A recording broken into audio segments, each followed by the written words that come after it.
My son Robin raised a glass to my birthday, smiling with a twisted satisfaction, and called my life utterly useless.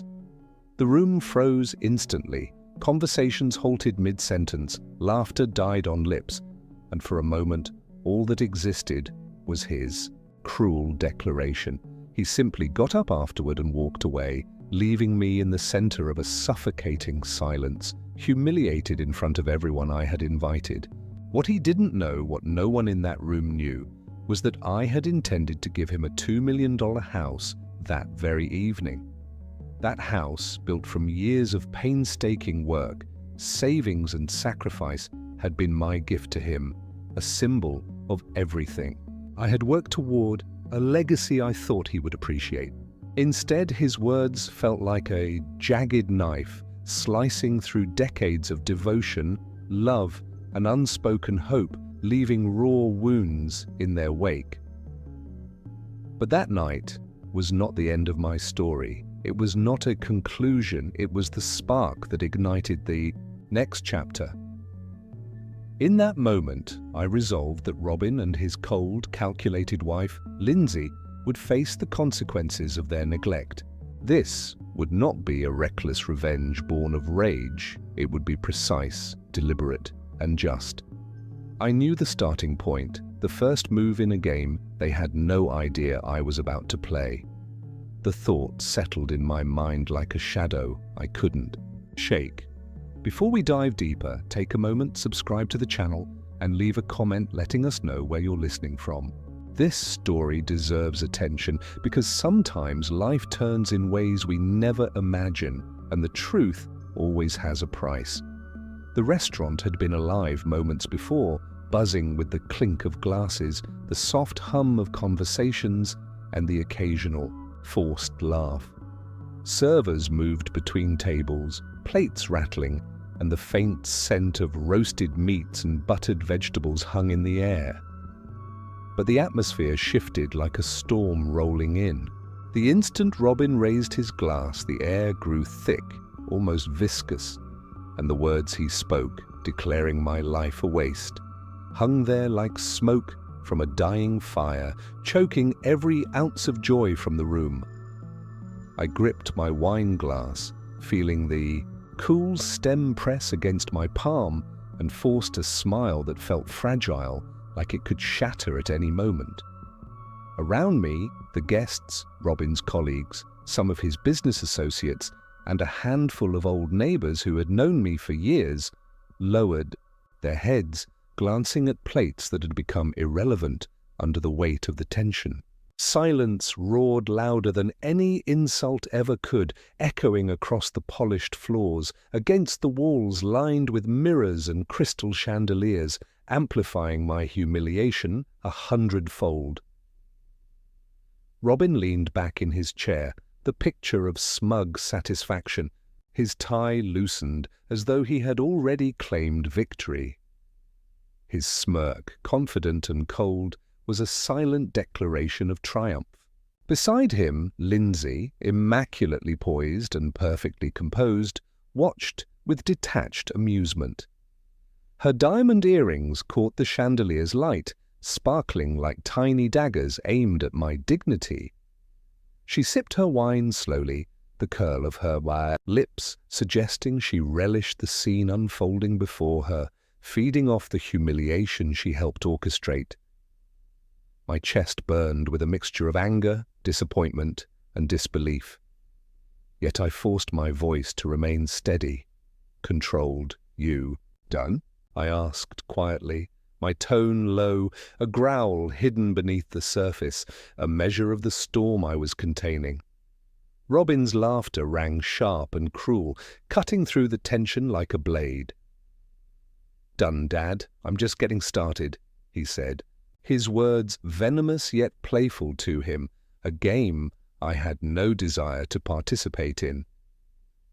"You sit there pretending like you're some kind of saint, but what have you actually accomplished? Look around."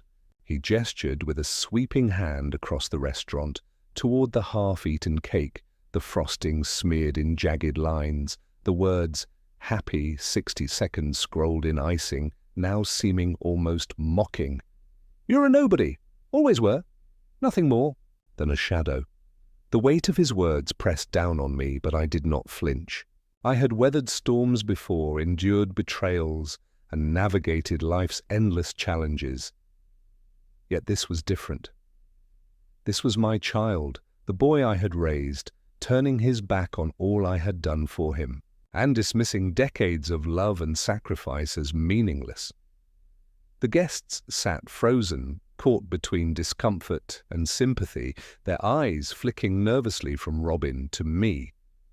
The clinking of silverware and murmurs of old friends had vanished, leaving only the echo of his words reverberating through the room like a tolling bell. I held my wine glass, the liquid inside, trembling slightly, though I kept my hand steady, a controlled calm hiding the surge of emotions that threatened to overwhelm me. I knew then that this was not simply an insult. It was a declaration of war, subtle but undeniable. Lindsay's eyes gleamed with amusement, a predator's satisfaction in witnessing the aftermath of their cruelty. The smile she wore was practiced, cold, and calculated, a reflection of her indifference to the family she had married into, and a subtle taunt directed at me. She leaned slightly forward, her voice a syrupy contrast to Robin's aggression. "Frank," she said, each syllable measured, deliberate, "we don't need your approval. We've earned everything on our own. You're just here." Her glance, sweeping over me with thinly veiled disdain, was like a chill passing through my veins. I set down my glass, the clink sharp and resonant, the sound marking a turning point in the room. My voice, though calm, carried the weight of inevitability. "I was going to give you something tonight," I said, deliberate, each word slicing through the tension. "A house, fully paid, a $2 million gift from me to you." The room held its breath. The words, carefully chosen, seemed almost absurd in contrast to the atmosphere of humiliation Robin had created. I looked from Robin to Lindsay. "Forget it," I added, letting the silence hang. The room froze completely. A woman at a nearby table gasped quietly, her napkin halfway to her lips. Robin's face twisted, a mix of rage and disbelief, cheeks flushed.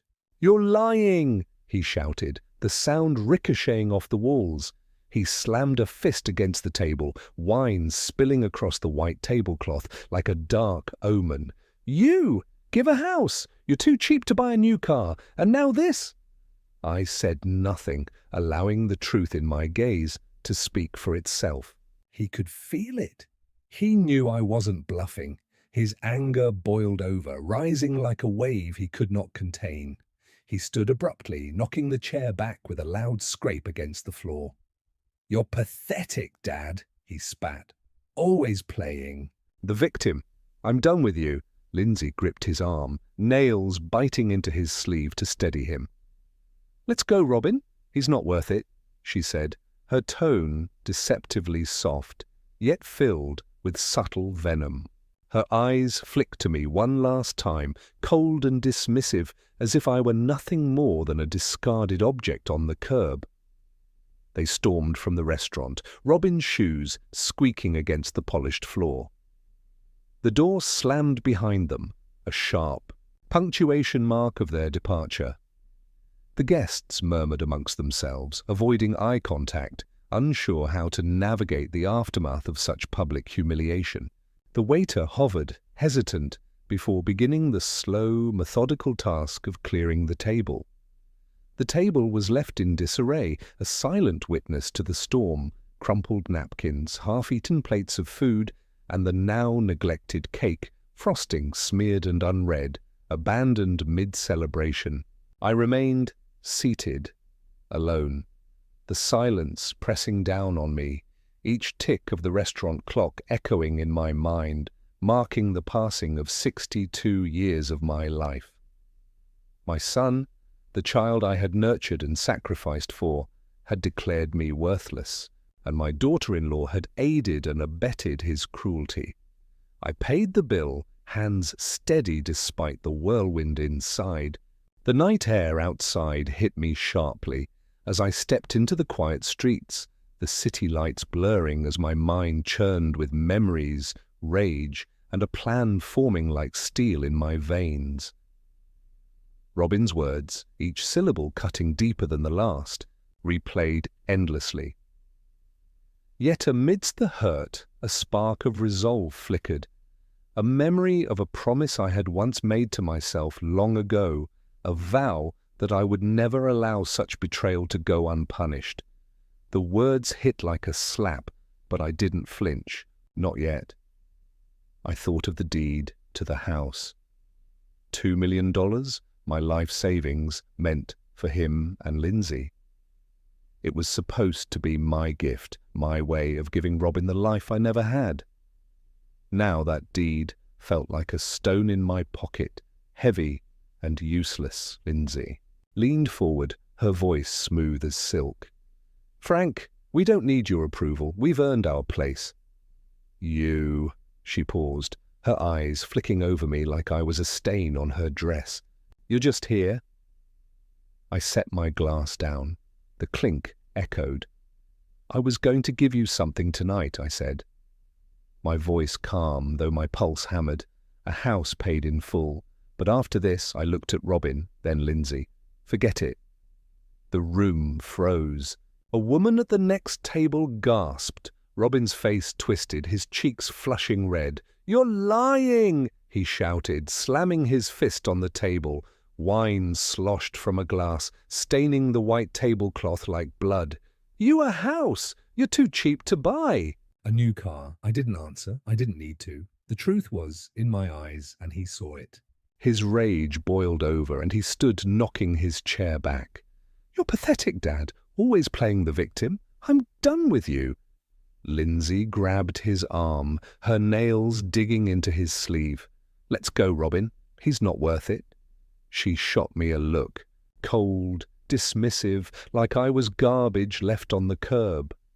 They stormed toward the door, Robin's shoes squeaking on the polished floor. The door slammed behind them, the sound sharp as a gunshot. The guests muttered, avoiding my gaze. The waiter hovered, unsure, then started clearing plates. The table was a mess, crumpled napkins, half-eaten food, and that damn cake no one touched. I sat there alone, the tick of the restaurant's clock drilling into my skull. 62 years, and this was my reward. A son who spat in my face, a daughter-in-law who saw me as a relic. I paid the bill, my hand steady despite the storm inside. The night air hit me as I stepped outside, cool and sharp. I didn't go home. Not yet. I walked, the city lights blurring as my mind churned. Robin's words replayed, each one a cut deeper than the last.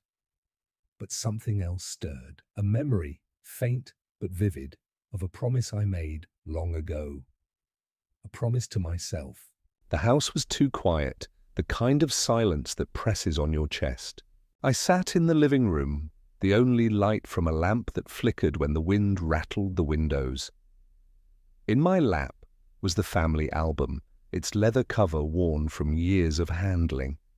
I opened it, and there we were, me, Anna, and Robin, smiling, at some long-gone picnic. His tiny hand clutched a balloon, his grin wide enough to break your heart. I traced the photo, my thumb smudging the edge. Where had that boy gone? My mind slipped back unbidden to the day I sold my old Honda. It was a beat-up thing, but it ran, and I loved it. Robin was 18, accepted into a college I couldn't afford. I stood in the driveway watching the buyer drive it away, the cash in my pocket feeling like a betrayal. That money paid for Robin's first semester. He hugged me that night, his voice thick with promise. "I'll make you proud, Dad. I'll pay you back." I believed him. God, I believed him. I flipped a page, another photo. Robin at graduation, his cap tilted, his smile cocky. I'd worked double shifts at the firm, crunching numbers until my eyes burned to cover his tuition. When his first business flopped, a tech startup he swore would change the world, I bailed him out, wired him 50 grand without a second thought. He called me his hero, then said he'd never forget it. The album felt heavier now. I turned another page, and there was Anna's funeral. Robin stood apart, checking his phone while I shook hands with mourners. He didn't stay long. Got a meeting. "Dad," he mumbled, and left me in that empty church. I hadn't cried that day. I didn't know how. The silence in the house grew louder, broken only by the creak of the floorboards. I closed the album, my fingers lingering on the cover. All those years I told myself it was worth it. Every late night, every missed vacation, every dream I shelved, they were for him, for Robin. And what did I get? A son who called me a failure, in front of a room full of strangers. My gaze drifted to the wall, to the clock Anna loved. Its ticking was relentless, each second a reminder of time I couldn't get back. I stood, the album sliding to the couch. Enough, I'd spent too long waiting. For Robin to be the son I raised. He wasn't that boy anymore. Maybe he never was. I crossed the room to my desk, the floor cold under my socks. My laptop sat there. It screamed dark. I opened it, the blue light harsh against the dim room. My hands hovered over the keys. I didn't know exactly what I was looking for, but I knew one thing. I wasn't going to sit in this silence anymore. Not tonight. Not ever again. The laptop's glow lit my face, casting shadows on the walls of my study. The clock on the shelf ticked, steady, as a heartbeat urging me forward.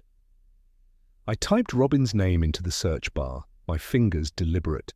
Articles popped up, his name tied to a string of business deals, each shakier than the last.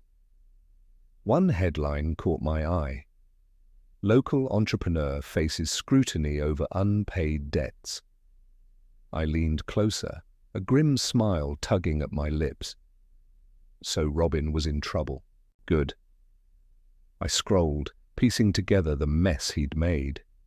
His latest venture, some fintech startup, was bleeding money. Investors were pulling out. I remembered him bragging about it last year, all swagger and promises of going big. I'd warned him. It sounded shaky, but he'd laughed me off, called me out of touch. Now here was proof he'd overplayed his hand. My mind flicked back to a moment 2 years ago. Robin over dinner boasting about a game-changing deal.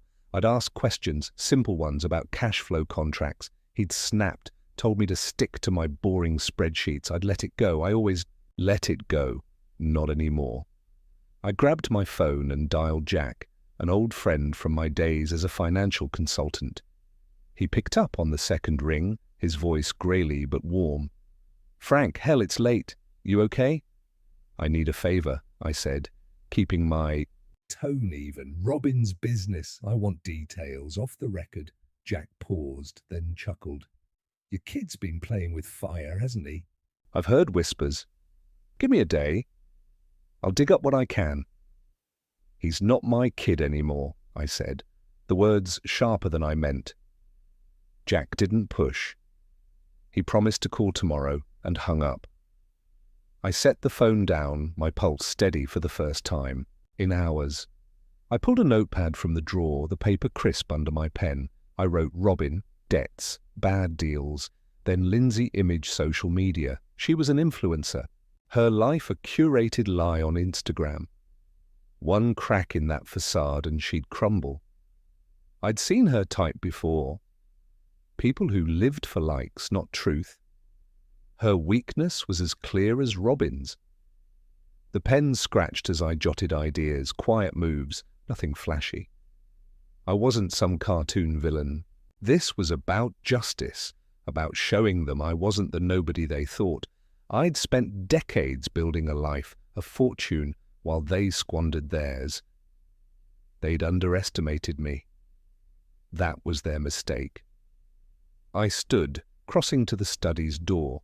I closed it, the click-solid final. The room felt different now, like a war room instead of a refuge. The clock ticked on, but it didn't bother me anymore. It was counting down to something new. I sat back at the desk, my eyes on the screen. A new article loaded, a photo of Robin shaking hands with some investor, his smile all teeth. I clicked it, and there it was, the first thread to pull. The library's reading room smelled of old paper and dust, the kind of scent that clings to your clothes.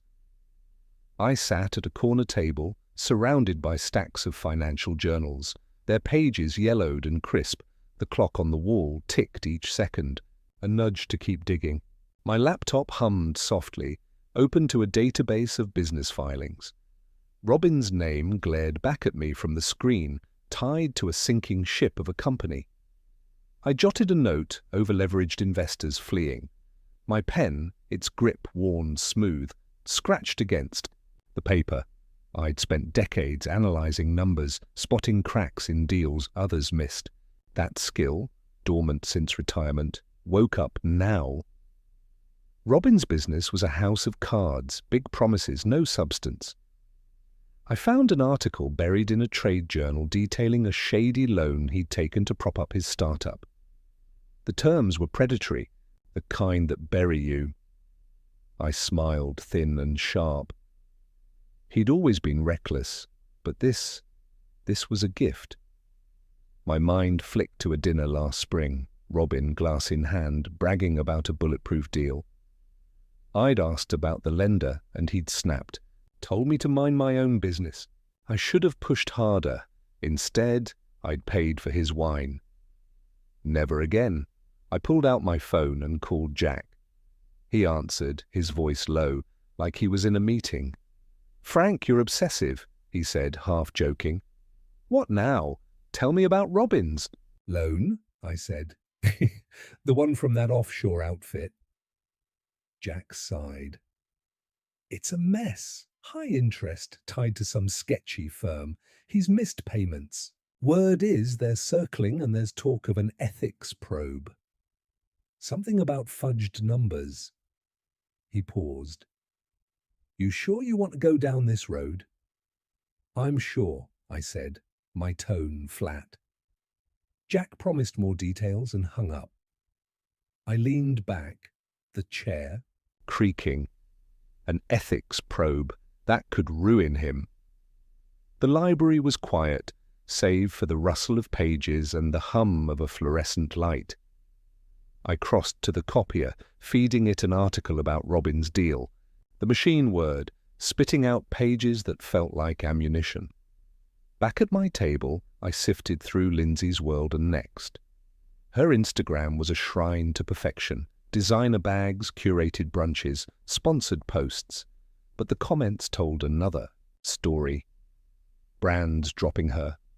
Whispers of inflated follower counts. One scandal, and her empire would crack. I stacked the documents, their edges uneven, and slid them into a folder. The clock read 3:17 p.m. Time was moving, and so was I. Outside, the wind howled, rattling the library's glass doors. I stepped through them, the folder under my arm, and headed to a cafe down the street. My next move was close. So close I could feel it. The cafe's corner booth was dim, the kind of spot where no one looks twice. My laptop screen glowed, a VPN, masking my tracks. The air smelled of burnt coffee and pastries gone stale. I typed carefully, crafting an email to one of Robin's investors, a man named Hargrove, known for cutting losses fast. The subject line was simple, concerns about your investment. Attached were scanned copies of the loan agreement and that damning article. No signature, no trace, just facts. I hovered over the send button, my finger steady. This was it, the first cut. I thought of Robin's smirk at my birthday, his voice calling my life wasted. He'd laugh then. Let's see him laugh now. I clicked. The email vanished into the ether, a silent arrow aimed at his heart. My mind drifted to a moment years back, Robin crowing about his genius deals. I'd warned him about shady partners, but he brushed me off. "You're stuck in the past, Dad," he'd said. Stuck? Maybe I was. But I knew how to play clean and quiet skills he never learned. My phone buzzed, snapping me back. Robin's name flashed On the screen. I let it ring twice, then answered, my voice calm. "What? You bastard!" he hissed, his words slurring with rage. "You sent that email, didn't you? Harrove just pulled out. My deal's tanking." I leaned back, the booth's vinyl creaking. "I don't know what you're talking about," I said, each word measured. "Sounds like your mess caught up with you." "Don't play dumb," he shouted. I heard a crash, something glass, maybe a bottle. "You're trying to ruin me." "You're doing that yourself," I said, and hung up. My pulse was steady, my hands cool. I checked my inbox. A reply from Harrove's assistant. "Mr. Harrove is reviewing the materials and has paused all commitments." Perfect. The cafe's clock ticked, its hands creeping toward evening. Robin's thread echoed, but it was empty. He was scrambling, and I was just starting. Lindsay was next. Her sponsors wouldn't like what I'd found about her authentic brand. I closed my laptop, the screen's light fading. The door jingled as I stepped outside, a small recorder in my pocket. It's weighed a promise of more to come. The knock on my door was sharp, like a hammer on steel. I knew who it was before I opened it. My hand brushed the recorder in my pocket, its button already pressed. The living room was dark, save for a flickering lamp that cast long shadows on the walls. I opened the door, and there they were. Robin, his face red and twisted, and Lindsay, her eyes cold as frost. The scent of her, Perfume, sharp and floral, hit me like an insult. "You've gone too far," Robin spat, pushing past me. His shoes scuffed the hardwood. Lindsay followed, her heels clicking, her purse clutched like a shield. I closed the door, the click loud in the tense air. "Sit," I said, gesturing to the couch. They didn't. Robin paced, his fists clenched, while Lindsay stood rigid, her lips a thin line. "You tanked my deal," Robin said, his voice low. "Dangerous. Harrow's gone, and now the bank's calling. You owe me, Dad. Fix this." I crossed my arms, my face a mask. "Oh, you. After what you said, you called me nothing." Lindsay stepped forward, her voice smooth, practiced. "Frank, let's be reasonable. We're family. You don't want to hurt Robin's future, do you?" Her smile was fake, her eyes calculating. I saw right through her. "Family," I said, my tone ice. "Family doesn't humiliate each other in front of strangers." Robin slammed a hand on the wall, the sound sharp. "Enough games. Give me the money to cover the loan, or I'll make sure everyone knows what a selfish old man you are." I didn't flinch. The recorder hummed silently, catching every word.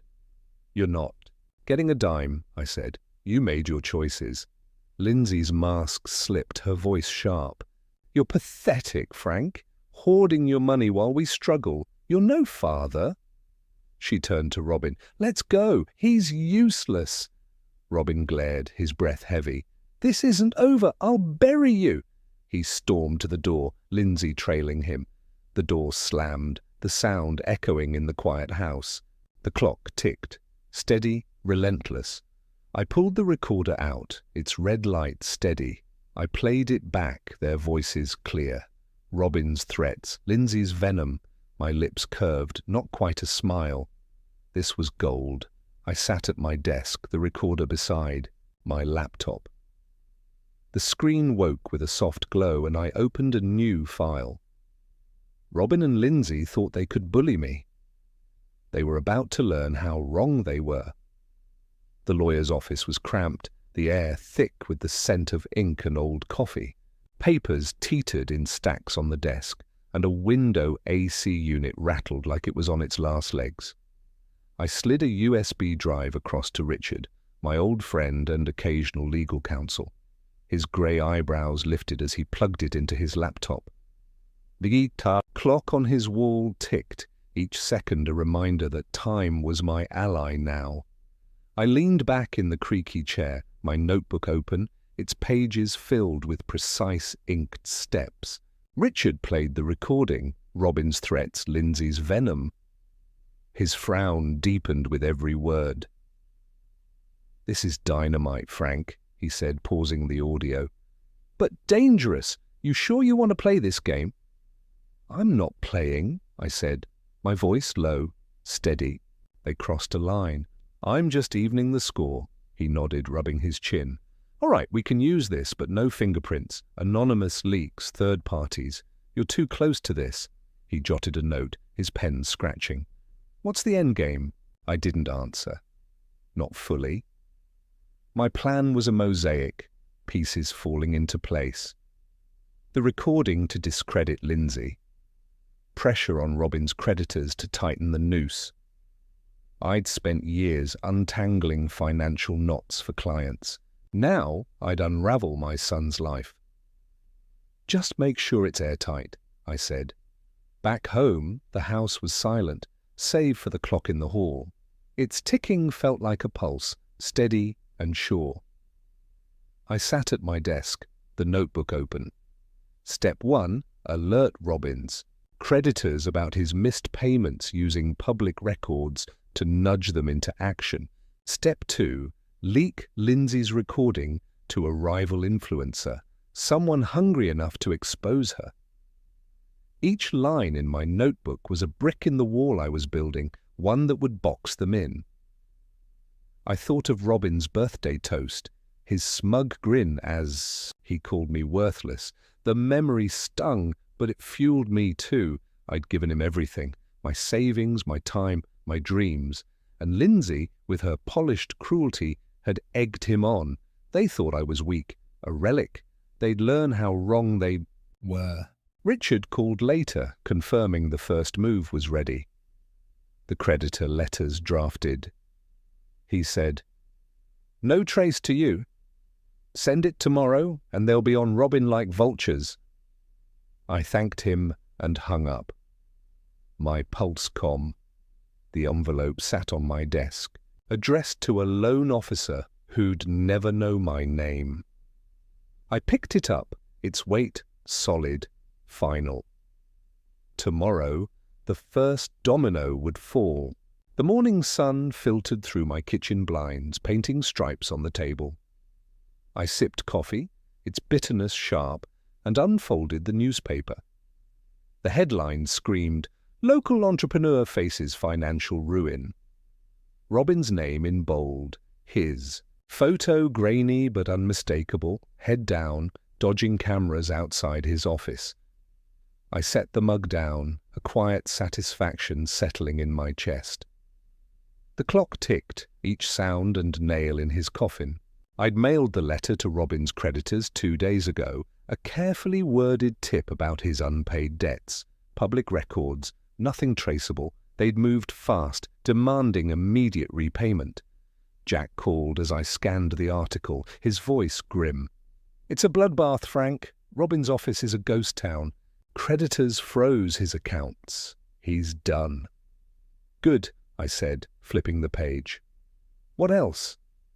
Jack hesitated. "He's fighting with Lindsay. I heard them at a bar last night. She was screaming about her brand, how he's dragging her down." He chuckled darkly. "They're cracking." I remembered Robin at 25, eyes bright, promising to build an empire. I'd believed him, poured money into his first venture. When it tanked, he blamed everyone but himself. "You're too cautious, Dad," he'd said. Cautious? That caution was my weapon now. The article detailed Robin's fault, Investors bailing, contracts cancelled, a lawsuit looming. I leaned back, the chair creaking. Every word was a brick I'd laid, every failure a step closer to justice.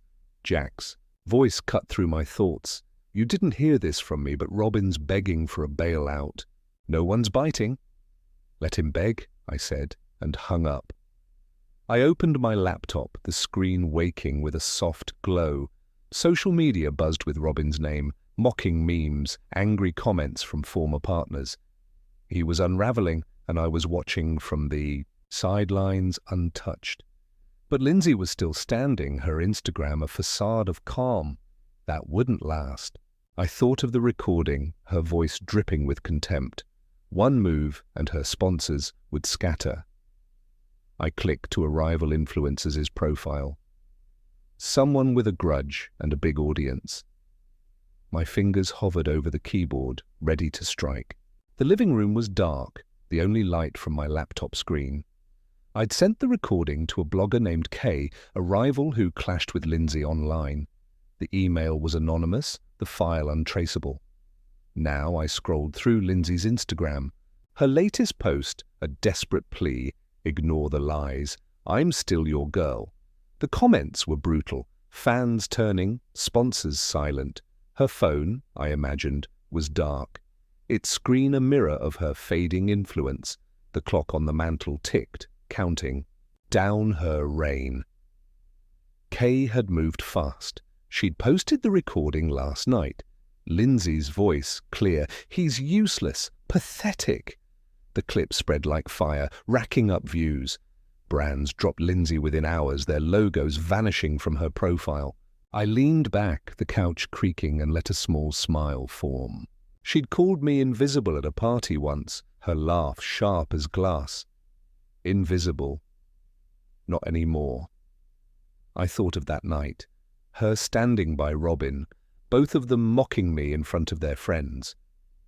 I'd swallowed the hurt, gone home, sat in this same room. Now the silence felt different, powerful, like the calm before a storm. I refreshed the page. A new post from Lindsay, a shaky video. This is a misunderstanding. I'm not that person. Her mascara was smudged, her voice thin. The comments tore her apart. Jack called, his tone gleeful. Lindsay's done, Frank. No sponsors, no invites.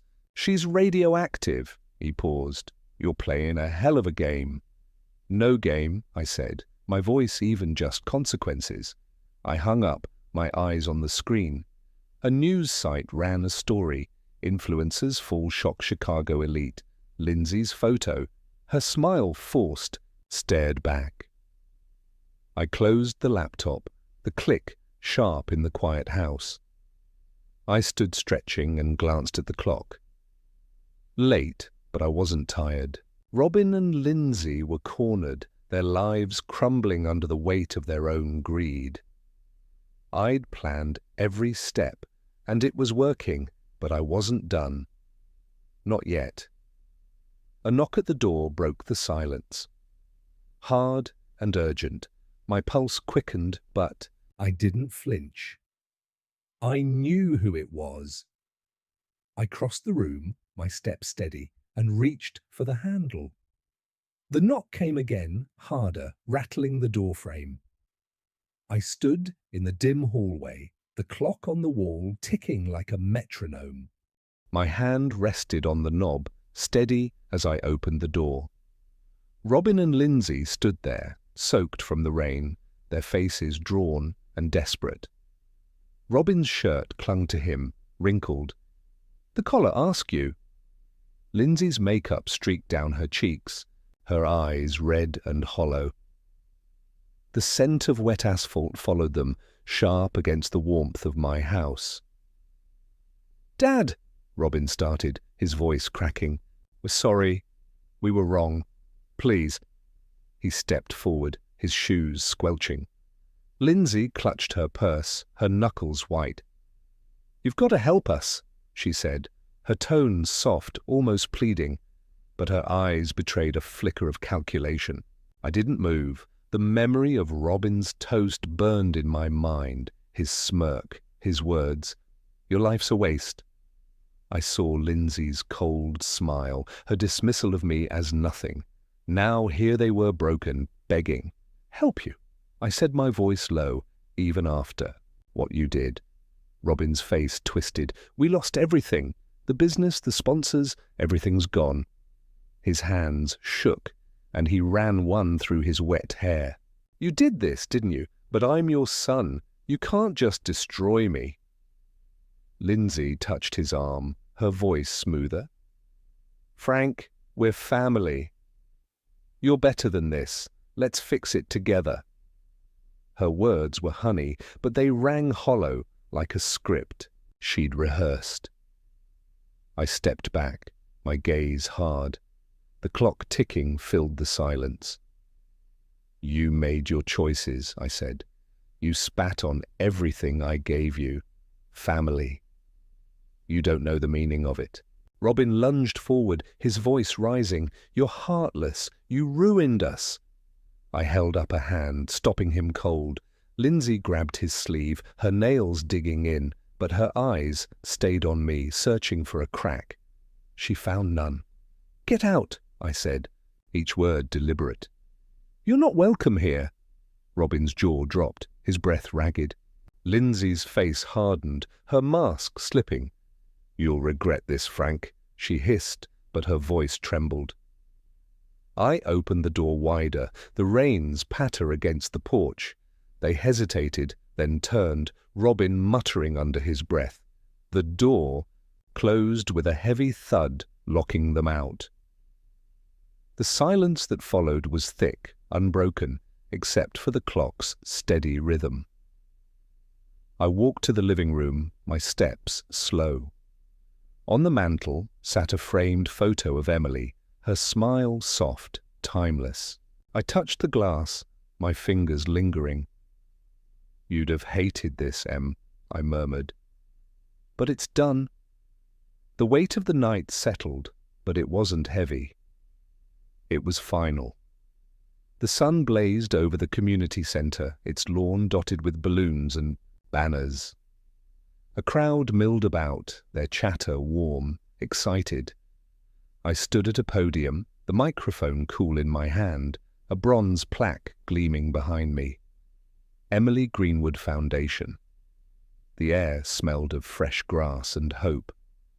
The clock tower nearby ticked, its sound faint but present, a reminder of time moving forward. I cleared my throat, the crowd quieting. "This foundation," I said, my voice steady, "is for families who need a hand up, for kids who deserve a chance. It's Emily's dream, and today it's real." Applause erupted, hands clapping, faces smiling. I scanned the crowd. Neighbours, strangers, a few old colleagues. No Robin, no Lindsay, just people who believed in this. Emily's face flashed in my mind, her laugh bright as we planned a future of giving back. We'd never gotten there together, but I was here now, honouring her. My chest tightened, but I pushed through, shaking hands as people approached. A young mother thanked me, her son clutching a scholarship letter. "This changes everything," she said, her eyes shining. I nodded, words caught in my throat. An organizer, a wiry man named Paul, leaned in as the crowd thinned. "Heard your son's in rough shape," he whispered. "Skip town, they say." I shrugged, my face neutral. "That's his story, not mine." Paul nodded, letting it drop. The rumours didn't matter. Robin and Lindy were shadows now, their lives a cautionary tale. The ceremony ended and I walked to my car, the sun warm on my back. The foundation was funded, millions from my savings built over decades of quiet discipline. I'd never flaunted it, never needed to. Now it was Emily's legacy, not just mine. The thought steadied me like a hand on my shoulder. I reached my car, pausing at the mailbox nearby. A single envelope waited, the handwriting unmistakably Robin's. My fingers brushed it, the paper rough. I slipped it into my pocket, unopened. The clock tower chimed, its notes carrying on the breeze. I wasn't ready to read his words. Not yet. Maybe not ever. The memorial garden was quiet, the stone marker for Emily glowing in the fading light. I sat on a bench, the air cool, carrying the faint scent of smoke. In my hand was Robin's letter, its edges creased from my grip. I'd read it once in the car, his words a jumble of excuses. "And please meet me, Dad. I can fix this." I shook my head, the paper trembling slightly. Fix what? The years of disdain, the betrayal. There was nothing left to mend. I struck a match, the flame small but fierce. The letter caught fast, curling Into ash that drifted to the ground. The fire felt right, cleansing, like shedding a weight I'd carried too long. The clock on my wrist ticked, its rhythm a quiet promise of days ahead. I thought of Emily, her dream of seeing Italy, cobblestone streets, warm cafes. We'd planned it together, but life got in the way. Now I'd go for both of us. Earlier, I'd called a travel agent, my voice firm. 1 ticket to Rome, I said. Next month. The agent chirped about itineraries, but I barely listened. My mind was already there, walking through history, free. The thought brought a smile, small but real. I stood brushing ash from my hands and approached the memorial. The stone was cold under my fingers, Emily's name carved deep.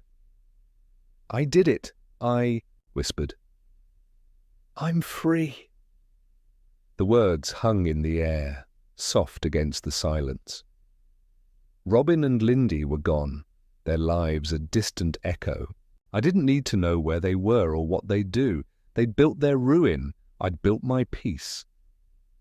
The sun dipped below the horizon, painting the sky in gold and pink. I walked to my car, the gravel crunching underfoot. In my mind, Rome waited, its bustle, its warmth, its promise of a life unburdened. The clock ticked on each second, a step towards something new. I slid into the driver's seat, the engine humming to life, and drove into the dusk, the road ahead wide open. If you like this story, please like this video, subscribe to the channel, and share your impressions of this story in the comments. To listen to the next story, click on the box on the left. Thank you for watching.